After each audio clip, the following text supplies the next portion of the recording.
Present. सीधा सा दोस्तों इससे मतलब है अपना कौन सा काल पढ़ रहे हैं अपन, वर्तमान काल। ठीक है सर, क्या बताया था मैंने, वर्तमान काल, यानी जो अभी अपन काम कर रहे हैं या जो काम हो रहे हैं वो इसी टेंस में आएंगे। इसके अपन ने कितने भाग पढ़े, 4 भाग पढ़े। पहला भाग पढ़ा सिंपल, जिसे प्रेजेंट सिंपल कहते। दूसरा भाग पढ़ा दोस्तों अपन ने कंटिन्यूस। तीसरा भाग पढ़ा अपन ने परफेक्ट, और चौथा भाग पढ़ा अपन ने परफेक्ट कॉन्टिन्यूस। एक इसी प्रेजेंट के चारों भाग अपन ने क्लियर कर लिए। तो आज रिकैप के रूप में दोस्तों अपन देखेंगे कि चारों में क्या क्या बातें थी, ताकि आपकी रिमाइंड हो जाए, एक बार रीमेमोराइज हो जाए, और इस सेशन को आप अच्छी तरह से देखेंगे तो चारों टेंस ध्यान में आ जाएंगे। मेन बातें सर, मीन्स बताओ, पहले चारों के मीन्स बताओ। मीन्स का मतलब इसमें आशय बताओ, इसका अर्थ बताओ। तो दोस्तों इसमें मैंने बताया था आपको क्या क्या, एक तो काम होंगे सर कैसे, डेली रूटीन वाले। कैसे होंगे, डेली रूटीन वाले। एक बोल सकते हो आप, ऐसी कोई दिक्कत नहीं है। एक हैबिचुअल वर्क होंगे। कैसे होंगे, हैबिचुअल वर्क। और एक बेटा काम होगा इसमें यूनिवर्सल ट्रूथ, यानी शाश्वत सत्य, यानी कि दैनिक दिनचर्या के काम, आचरण कार्य।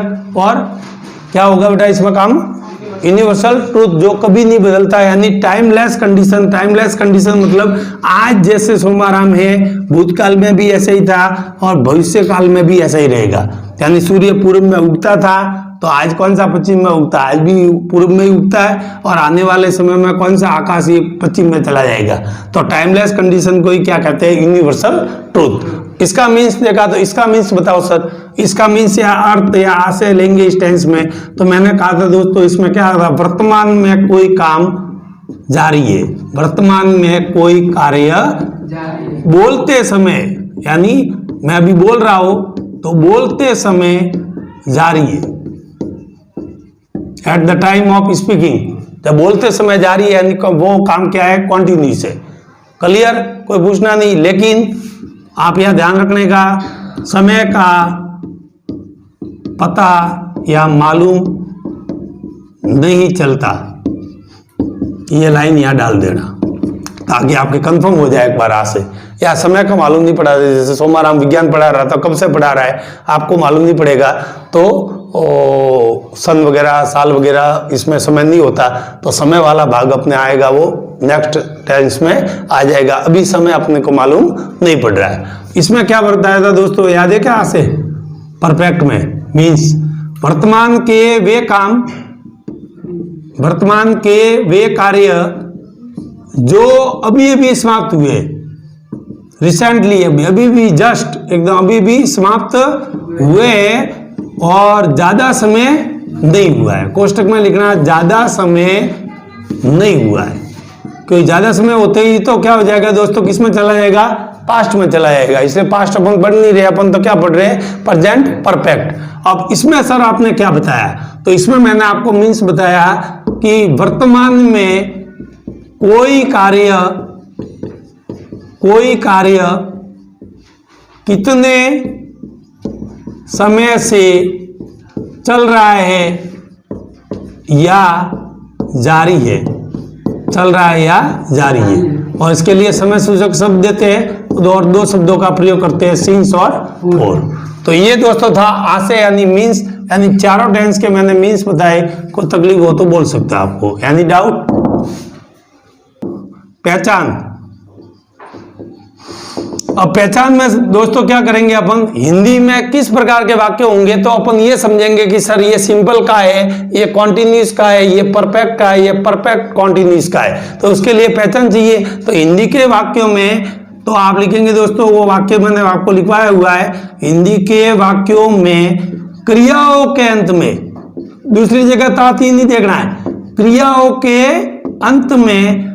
फिर आपको ये कई बच्चे बोल देते हैं पहचान, तो कहता है ती है ते, ता है ती, तो कई बार मान लो किसी का नाम होताराम हो तो ये गड़बड़ होगी, तो आप तो वहां लगा दोगे, मतलब ऐसे आई ऐसे थोड़े होता है। क्रियाओं में लगाना है, कहाँ लगाना है, क्रियाओं में। तो हिंदी में क्रियाओं के अंत में फिर क्या पहचान रहेगी सर, ता है, ती है, ते है, बहुत बढ़िया। ता हूं, ये हो जाएगी। अब इसकी पहचान बताओ। इसमें रहेगा रा है, रही है, रहे है, रा हूं। बोलो क्या दिक्कत है? इसमें चुका हूं, चुके हैं, चुकी है, चुके हैं, ठीक है, चुका है, हूं तो आ गया ऊपर, चुका है, ठीक है। या फिर या, यही, या ये भी आते हैं कई बार। मैंने खाना खा लिया या खाना खा चुका हूं, एक ही बात है।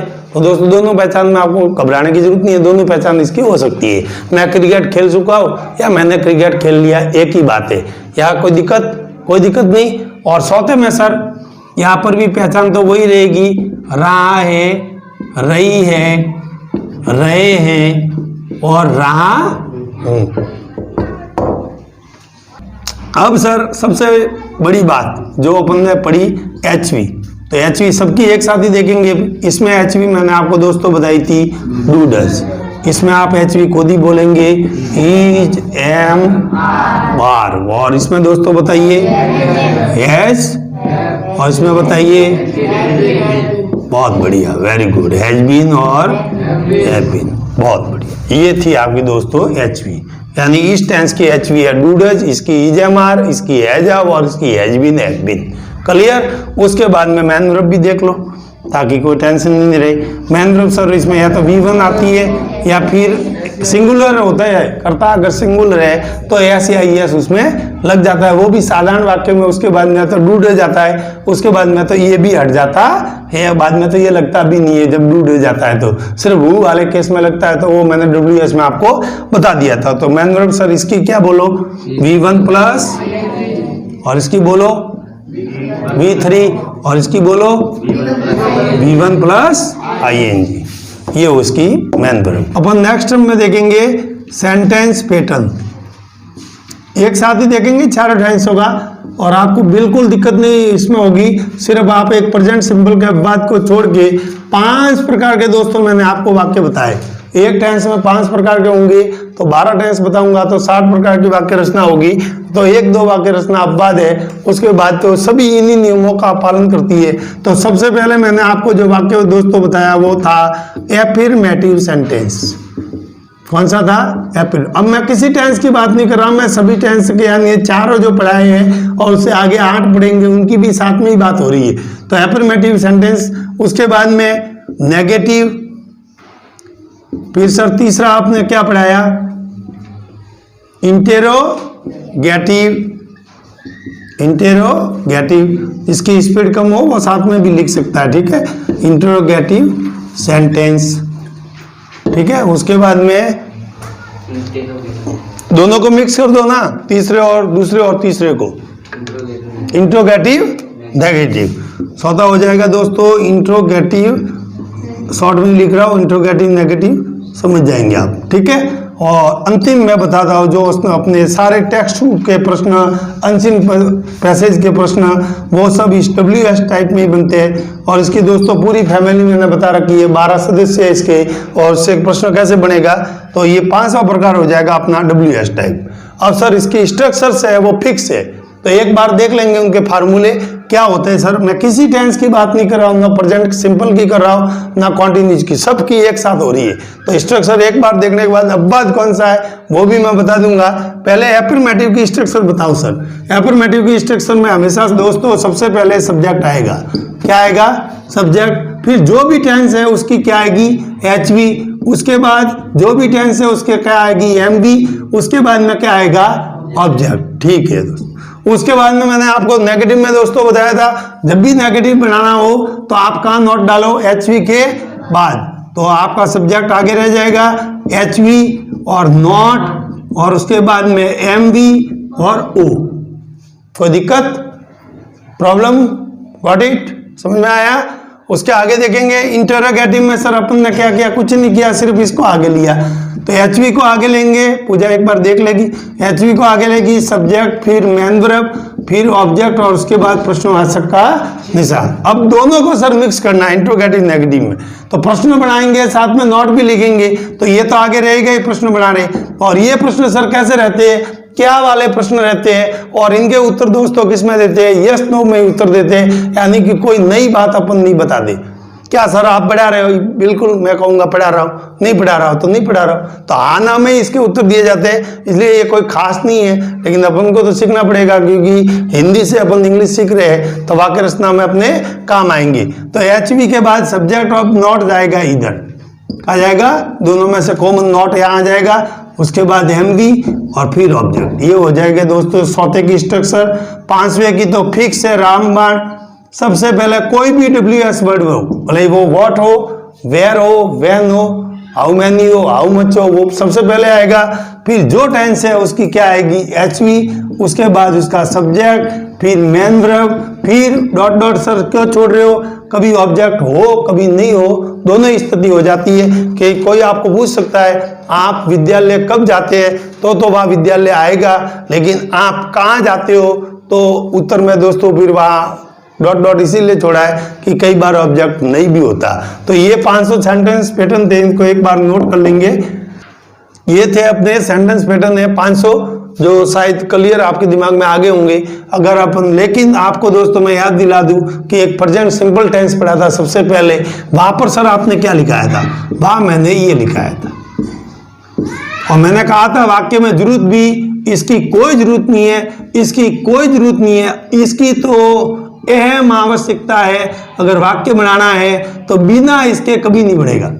और मैंने आपको कहा था सिट डाउन, गेट आउट वगैरह खाली क्रिया से काम हो जाता है, सब्जेक्ट नहीं भी हो। जैसे सिट डाउन कहते हैं पूरे स्कूल नीचे बैठ जाती है, तो क्या सिट डाउन क्या नीचे बैठना क्रिया है, तो यानी क्रिया होती है क्या, हैपनिंग और doing of any work is called verb. किसी काम का करना या होना क्या कहलाता, क्रिया। तो भले ही करता हो या कर्म हो नहीं हो तो भी चलेगा, लेकिन वर्ब होनी बहुत जरूरी है। तो ये वाक्य रचना में सबसे पहले जब इंग्लिश शुरू की थी मैंने यही बताया था। उसके बाद में दोस्तों इसका एक्सेप्शन मैं बताता हूँ कि इसमें ये फार्मूले में एचवी जो है, जो डूडेज अपन पढ़ते हैं पहले टेंस में, वो पहले फार्मूले में नहीं आती, वो इसी फार्मूले से चलता है। तो क्या आता है इसमें S plus V1 plus S या ES प्लस O। अब सर आपने ये जो ES है ये कोष्टक में क्यों डाला, तो ये इसलिए पूजा कोष्टक में डाला है कि ये क्या होता है कि इसको अगर एक वचन हो सिंगुलर तो ही आपको वर्ब की फर्स्ट फॉर्म में एस या ES जोड़ना है, और प्लूरल हो तो आपको सिर्फ वर्ब की फर्स्ट फॉर्म जोड़ना है। खाली ये ही एक अपवाद वाला है। उसके बाद तो डूडेज आएगा तो नॉट यू का यू लगेगा, डूडेज आगे आएगा, डूडेज में कोई दिक्कत नहीं है। एक उसमें वापस प्रॉब्लम आती है, वही प्रेजेंट सिंपल का अपवाद बता रहा हूँ, बाकी किसी में अपवाद नहीं है। तो प्रेजेंट सिंपल के अपवाद में यहाँ हु वाले केस में आप देख लेना दोस्तों, मैंने आपको बताया था कि एस या ES की पुनरावृत्ति होती है इस हु वाले केस में, क्योंकि हु में सब्जेक्ट पूछा जाता है जो कि हु में तो होता ही नहीं है। तो इसलिए जैसे आपको इंग्लिश कौन पढ़ाता है, कुर्सी टेबल कौन बनाता है, फर्नीचर कौन बनाता है, ऐसे वाक्य मैंने आपको पढ़ाए थे। तो वहां पे क्या बताया था मैंने आपको, सीधा who plus V1 plus S या ES लगाना ही है आपको अनिवार्य रूप से, और ऑब्जेक्ट, और फिर क्या लिखेंगे प्रश्नवाचक। तो जैसे वाक्य लिखो सर, हु मैक्स फर्नीचर। अब फर्नीचर कौन बनाता है आप उत्तर देंगे, कारपेंटर मैक्स फर्नीचर। सुतार जो होते हैं वो क्या बनाते हैं, फर्नीचर। इंग्लिश आपको इंग्लिश कौन पढ़ाता है, तो मिस्टर प्रजावत सर टीचर्स अस इंग्लिश। हमें मिस्टर प्रजावत सर है वो हमें इंग्लिश पढ़ाते हैं। तो दोस्तों ये सिर्फ दो अपवाद थे सेंटेंस पैटर्न में, एक तो सिंपल वाले में आप थोड़ा देख लेना, और एक हु वाले केस में, किसमें सिर्फ, वो भी प्रेजेंट सिंपल में। बाकी सब में वाक्य रचना यही रहेगी। और आपकी HVM भी थोड़ी देर पहले मैंने लिखवाई है, आपको कंठस्थ होनी चाहिए।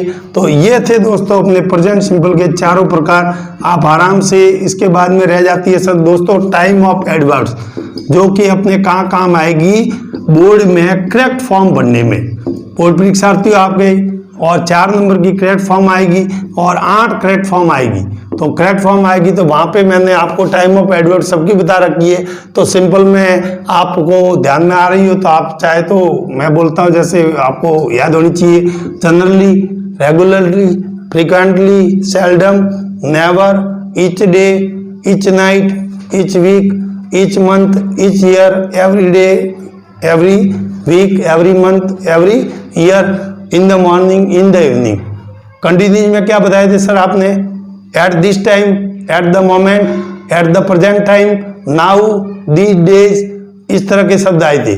तीसरे में सर क्या आया था, रिसेंटली, लेटली, जस्ट, ऑलरेडी, इस तरह यट, ये सारे शब्द किसमें पहचान में आएंगे, तीसरे में, जहां उनको देख के आपको क्या बनना है, उसकी करेक्ट फॉर्म। चौथे में मैंने बताया था कि सिंस फोर के बाद अगर वाक्य समाप्त हो जाता है तो वहां पर दोस्तों समझना आपका कौन सा टेंस है, प्रेजेंट परफेक्ट कॉन्टिन्यूस टेंस। तो दोस्तों आज के सेशन में मैंने चारों टेंस एक साथ आपको बताए, तो ये जो सेशन था बहुत ही आपके लिए उपयोगी रहेगा। एक बार इसको वीडियोज को जरूर वॉच करें और चारों टेंस एक बार जरूर साथ में देख लें और आपका रिवाइज भी हो जाएगा। और वैसे मैंने एक एक आपको पहले ही पढ़ा रखा है, उसके अलग से भी वीडियो देखना चाहे तो वो भी देख सकते हो। बाकी एक साथ ही समझना हो तो ये वीडियो अकेले ही काफी है, सारे टेंस समझ में आ जाएंगे।